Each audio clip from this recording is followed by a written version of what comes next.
Hey everybody, welcome back to All Fiction is Fantasy. Daniel here. I hope you're doing well, and if you're not, I hope you are soon. Okay, it's time for another book haul. Now, one thing you will never see on All Fiction is Fantasy whenever I do a book haul is this. I hate those thumbnails where they don't show the spines of the books that we are going to be taking a look at. Book haul videos are already super low effort. And so if you're not going to even take the time to, or you're going to try to hide what you're looking at, I just won't watch your video. So one thing I promise on All Fiction is Fantasy is when I do a book haul video, you will see the spines of the books in the thumbnail, at least as many as I can fit on the screen. So you get a general idea of what we're going to be taking a look at. But today we have a kind of a cool mix of things. We have some really old stuff and some new stuff. Let's look at new stuff first because it's pretty rare that I buy new fiction. Okay, so the first thing here is the newest book from one of my favorite authors, and that is Michael Sisko. And this is his new book, Pest. So this says that Chalo, the man, is recruited by a later-day prophet named Grant to design and build a campus on Catalina Island, where initiates will be trained to receive a celestial visitor, the ancient newborn. Chalo, the yak, reflects on his human past, while the annual rut looms ominously nearer and nearer. The struggle to fund and construct the campus is complemented by the psychoactive changes of the yak breeding cycle and the mating battles that Chalo will have to participate in. Both involve creating something that will outlast Chalo's individual life and give it meaning. Both will also involve Telluric forces, demons recruited by Grant to overcome sinister fiduciary magic, which cross-link the two halves of the story. So yes, in typical Michael Sisko fashion, this sounds like an absolutely bonkers book. Now, Michael Sisko was one of my favorite authors, the divinity student, the traitor, the narrator, the great lover, celebrant. I love all of his early stuff. I haven't liked a lot of his later stuff. It's gone into a kind of a weird direction, even for him. And I often find them to be hard nuts to crack. This sounds like something more like his early stuff, so I am looking forward to reading that. Next up here is 10 Planets by Yuri Herrera. And he is a Spanish author, or they are a Spanish author. I'm not sure if I'm male or female there. But this is translated by Lisa Dillon from Spanish. I recently reconnected with an old friend of mine, and we exchanged a long list of books that we've liked over the past few years, and we both bought a whole bunch of books. And this is one of the books that he recommended to me. We were talking about Renee Descornet and her book, The Complete Butcher's Tales, and how it packs a ton of little tiny stories into its pages. And this little novella here, or little novella length book, I should say, is about 108 pages. And it has a couple dozen little tiny stories in it. And most of them are just about a page or 2 pages long. And this sounds really cool. I'm looking forward to reading this. It is a new author to me, and it's very rare that I read or discover new contemporary authors. So this will be something interesting to get into.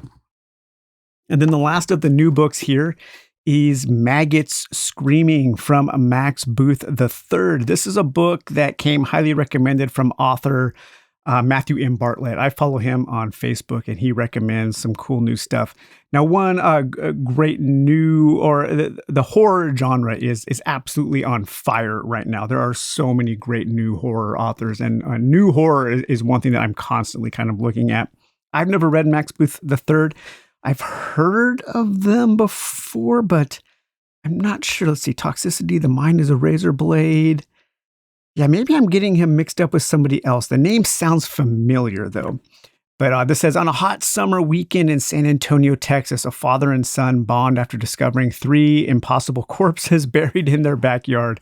And Matthew M. Bartlett says this is a pretty wild read, so I'm looking forward to reading that, and I really like that kind of psychedelic cover. We'll continue with some of the trade paperback and hardbacks now. The House of the Toad from Richard L. Tierney. So for those of you who watched The Dungeon Dive, I just did a video on the Red Sonja board game, and we talked about the Red Sonja novels written by David C. Smith and Richard L. Tierney. After I did that video, I wanted to investigate a little more by Tierney, and this sounded interesting. I have some of his biblical sword and sorcery novels, his sword and sorcery novels set in the biblical times, Simon of Gita. But this is a mythos novel that he wrote, and this is called The House of the Toad. And so this sounds pretty interesting. When was this written here? When was this originally published? 1993 by Richard L. Tierney. So not too old. Not from the 40s or 50s or anything. But yeah, so this should be a pretty cool read. I want to explore more of Richard L. Tierney. So this is an interesting book. I've had this in my Amazon wish list for a long time. When was this one originally published? In 1997. This is the second edition from Wildside Press. And that is The Throne of Bones by Brian McNaughton. So this has just been sitting in my wish list for a long time. And sometimes I'll go through my wish list and just see things that I've tagged. And I don't remember what drew me to this. I mean, I could say it was that lovely piece of art on the cover. I am not sure. I'm not sure if a friend recommended Brian McNaughton to me or maybe another author. I don't really know anything about Brian McNaughton, but I think this book sounds pretty interesting. You hold in your hands a book of stories that forced Brian McNaughton to write. Make no mistake, I don't exaggerate. There's a reason this book won the World Fantasy Award. The stories inside it are rich, fascinating stuff, creepy and unsettling, and phantasmic. Those all sound like great words that I like to use to describe the fiction that I like to read. And then we also have, we have an afterword by S.T. Joshi. So that's always probably somewhat of a good sign that you're in for some interesting, weird fiction. And speaking of weird fiction, we have here Demiurge, the complete Mythos Tales of Michael Shea. Now, I just finished, as the time of recording this video, 1 day ago, I just finished Nift the Lean by Michael Shea. A Dungeon Dive viewer sent me that book quite a while ago. And boy, howdy, do I have just nothing but praise to say for Nift the Lean. Top 10 fantasy book. Absolutely masterful. Every single story in that book is incredible. I cannot say enough good things about Nift the Lean. And so I want to read more from Michael Shea. He doesn't have a lot. I have a couple of his other books, but I don't have any of his mythos stuff. So this is a complete collection of mythos. Again, another introduction by S.T. Joshi, Fat Face. That's a great name for a story there. So let's see. For more than 30 years, Michael Shea has been making his own distinctive contributions to the mythos devised by H.P. Lovecraft, an entire universe of gods and monsters. And, the more I read that over and over again, just H.P. Lovecraft did not devise the mythos. He was already working on a mythos devised by authors like Lord Dunsany and Ambrose Bierce and A. Merritt and Robert W. Chambers. I mean, Lovecraft was just another step in collecting all of that stuff. So I just wish people would get over H.P. Lovecraft a little bit. Yeah. I mean, he's fine. He's great. He can be great. And he can also be really bad.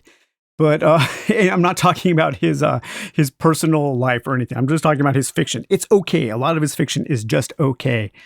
But yeah, I don't know. I think people need to stop talking about Lovecraft so much.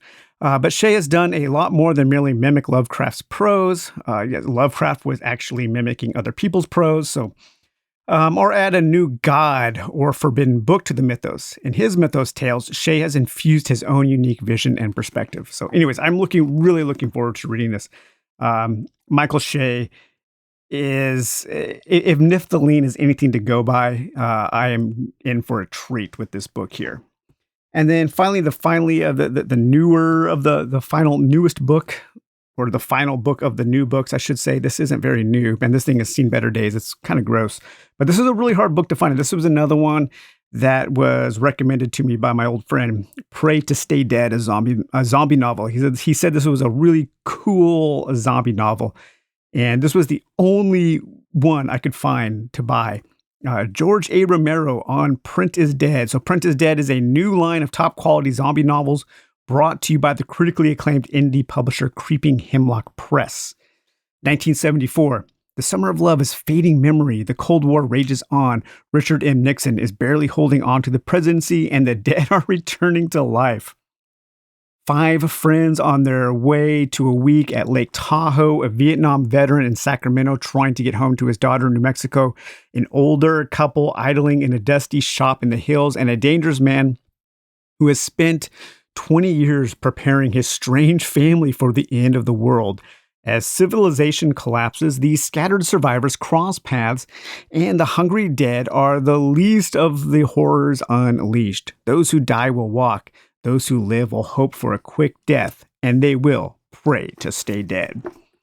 So this is by Mason James Cole. I do not know anything about that author. This was, this is the second printing, and it was originally published in 2010. Raymond F. Sloan, the third. All right, 50936. I wonder what that is. 50936. I wonder why he signed that. Very interesting.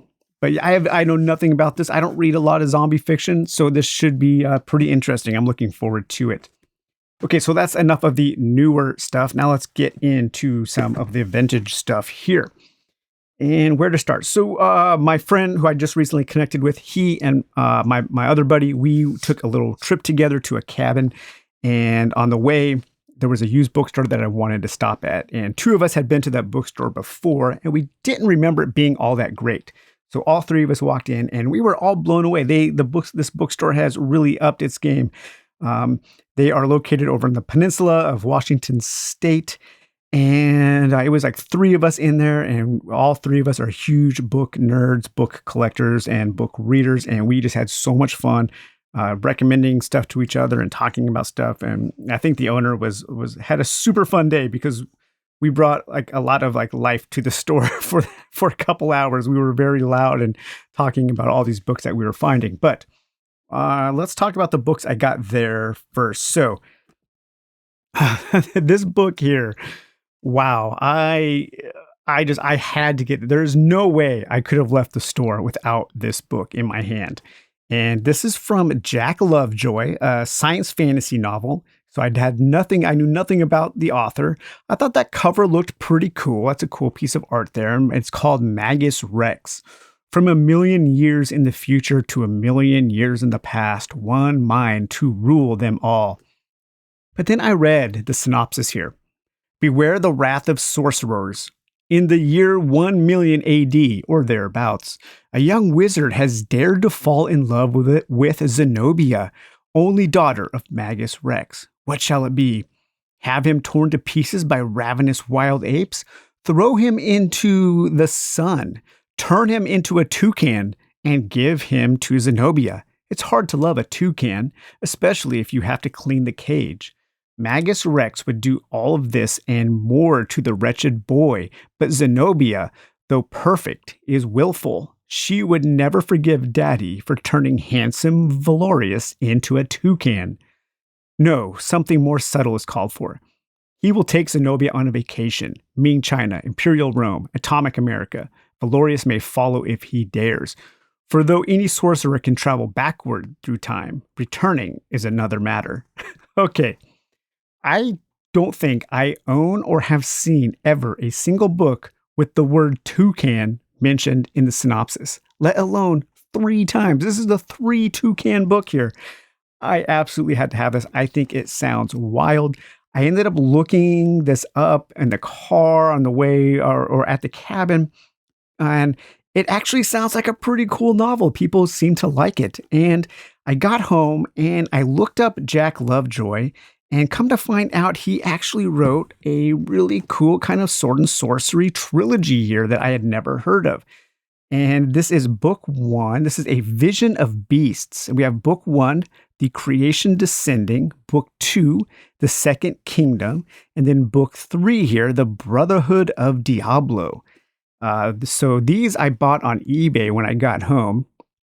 And this says, on the new dark age, centuries after the cataclysm, men struggle against ignorance and fear. Technology is dead. Bands of humans cower in hiding from beasts, and men more vicious than beasts. Dug within a mountain by scientists long dead, Solston is a safe haven for the hunter and his people. Outside wait danger and death. Inside means safety until attack comes unforeseen. Escape would mean fleeing Salustan. The only alternative is battle. And these were originally published in, was that 1984, so mid 80s. But yeah, I am really looking forward to exploring Jack Lovejoy. And let's see here, some other books I got at the at that bookstore here. I finally picked up a copy of Neverionia from Samuel R. Delany, and this is one of his later books. Dahlgren is one of my favorite books of all time, and this sounds absolutely wonderful. I don't really care for this cover at all. It's pretty cheesy, but I think this sounds like a really fantastic kind of weird fantasy, something straight out of the mind, of course, of Delany.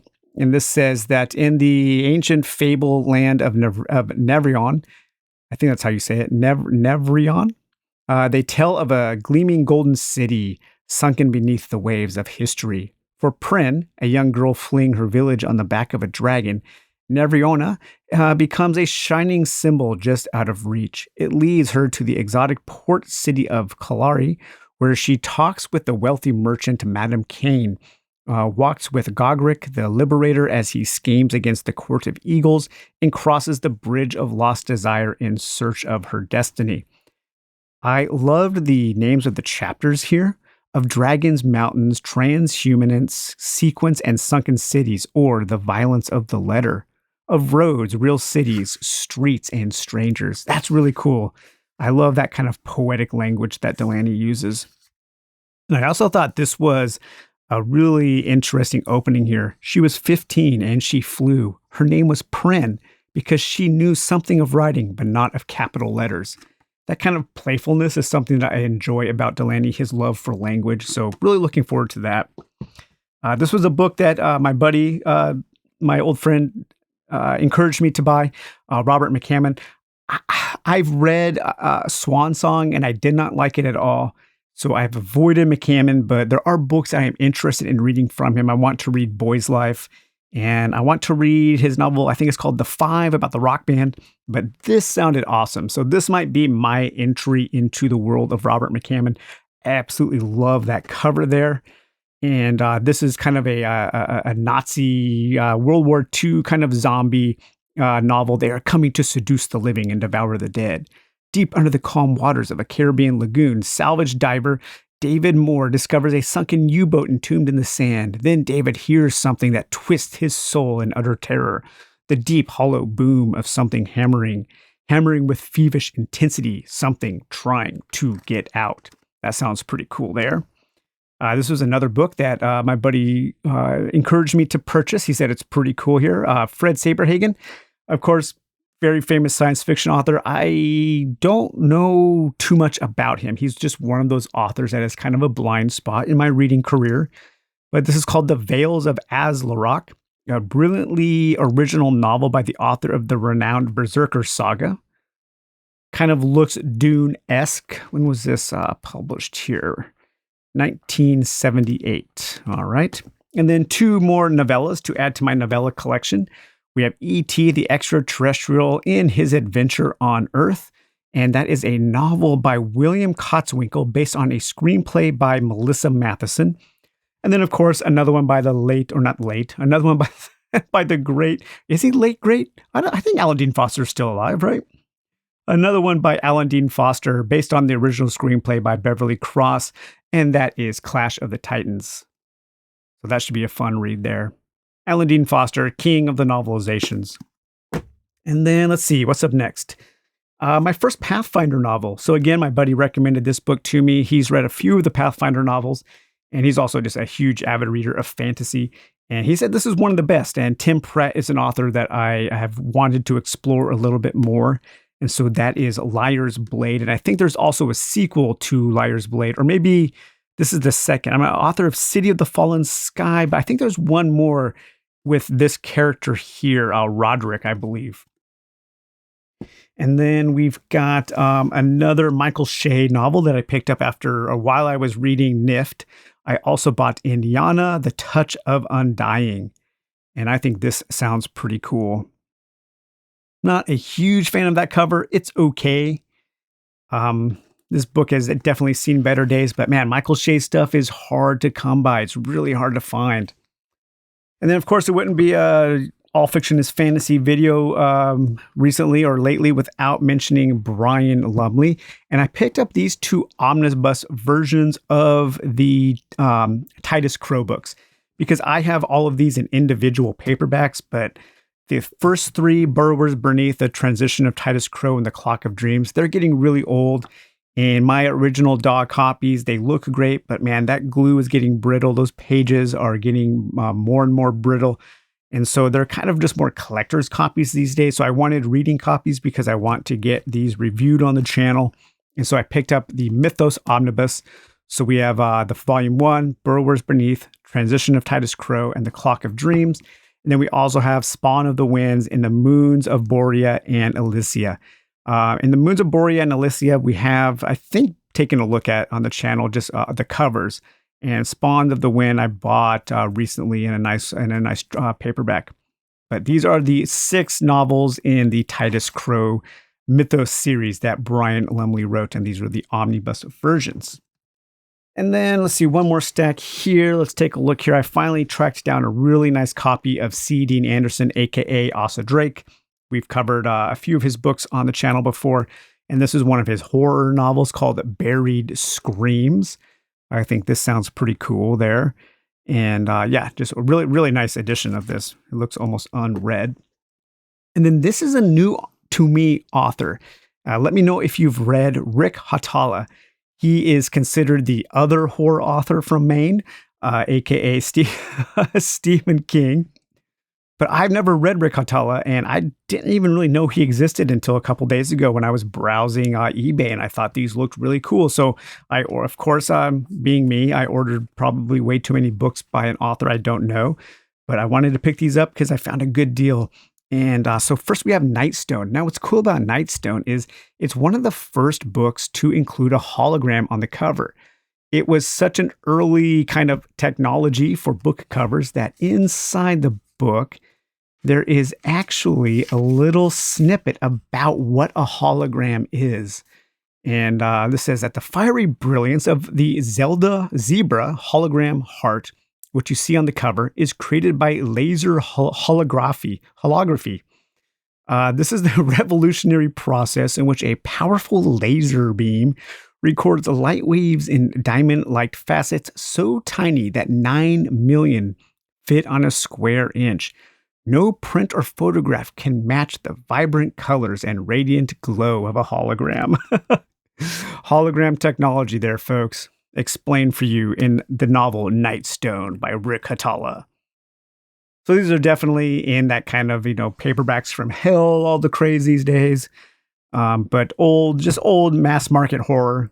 Really cool stuff. Hopefully I like this guy. He has a lot of stuff, so I'm looking forward to reading him. Moonwalker sounds really cool there. I love that cover. That's fantastic. In Dire, Maine, the dead won't stay buried. So again, like Stephen King, a lot of his books take place in Maine. And then we have Dead Voices. Man, I swear I've seen this on the racks at grocery stores. When was this? Most of these were in the 90s, I believe, early like 1990. Yeah, that was like right when my buddy Paul and we would always ride our bike over to Long's Drugs or the grocery store and look at books and read magazines for free over the summer. We would do that like probably at least once a week, and we were always picking up the cheesiest horror novels we could find, and that just looks so familiar. And then the final one here is Twilight Time. And Twilight Time is a little later, I believe, maybe 1994. Nope. So yeah, all of these were around 80 to 90. But anyways, all right, guys. Well, I hope you enjoyed this book haul video and this brief discussion on some of the stuff I've been buying and some of the stuff I will enjoy in the near future. And hopefully I can share with you in more detail on All Fiction is Fantasy. We will talk to you later. Take it easy. Bye-bye.